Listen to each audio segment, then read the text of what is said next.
ஓம் முருகா போற்றி. ஓம் சரவண பவ. நாளையே உனக்கு பெரும் மகிழ்ச்சி காத்திருக்கிறது. ஒரு நற்செய்தி உன்னை தேடி வரும். நீ அதை அடையாளம் கண்டுகொள். நீ எப்பொழுது இதை கேட்கின்றாயோ அன்றிலிருந்து மறுநாள் நிச்சயமாகவே உன்னை தேடி ஒரு நல்ல செய்தி வரும். இன்று நீ கஷ்டப்படுவது நாளை உன்னுடைய நல்லதுக்காக மட்டுமே.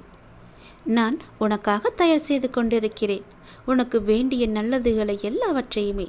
பயப்படாமல் உன்னுடைய வாழ்க்கை எதுவோ அதை நீ கடந்து செல். நான் என்று உனக்கு ஒரு உறுதி அளிக்கின்றேன். நீ என்னை காண வருவதற்காக அனைத்து ஏற்பாடுகளையும் நான் உனக்கு வெகு விரைவாக செய்து தருகிறேன். நம்பிக்கையோடு வா. உன்னுடைய வேண்டுதல் எல்லாம் நிச்சயம் நிறைவேறும்.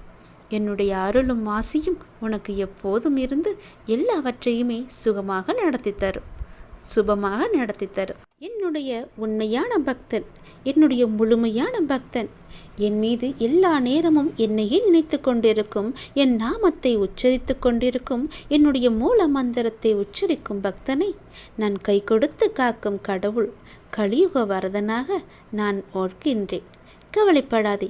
நீ என்னை மறந்த நொடியில் கூட நம்மை காக்க வரும் தெய்வமே நான் என்பதை நீ நினைத்து கொண்டிருந்தாய் அல்லவா? உன்னோடு நான் இருக்கும்போது எதை பற்றியும் சிந்திக்காதே. உள்ளன்போடு துதிக்க நீ கேட்டது நிச்சயம் கிடைக்கும்.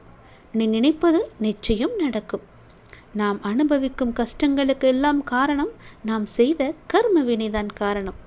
அதை கடக்க முறையான குரு வேண்டும் அல்லவா? நான் உனக்கு குருவாக இருக்கின்றேன். நீ என் சீடனாக இருந்து ஒரு குரு சொல்வதை எல்லாம் கேட்டு குரு சொல்வது போலவே நடந்து வா. குரு எப்பொழுதும் சீடனுக்கு நன்மையை மட்டும்தான் செய்வார்.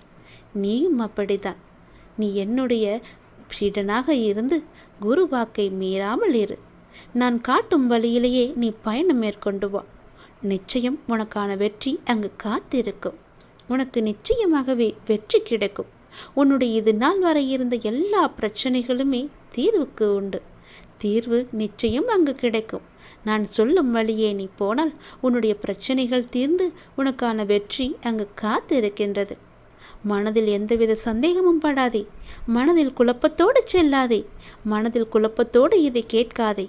உன் வாழ்க்கை நல்லபடியாக மாற வேண்டுமென்றால் குரு சொன்ன வாக்கு பொய்யாகாது என்ற நம்பிக்கையோடு செல். நிச்சயம் உன் வாழ்க்கை மாறும். நீ எதிர்பார்த்த வெற்றி உனக்கு கிடைக்கும். உன் பிரச்சனைகள் எல்லாம் தீர்ந்து நல்லபடியாகவே நீ வாழ்வாய். உன் மனதில் உள்ள குழப்பங்கள் எல்லாம் தீர்ந்து நிச்சயம் நன்மை நடக்க நான் உன்னை ஆசீர்வதிக்கிறேன். எப்பொழுதும் போல சந்தோஷமாக இரு.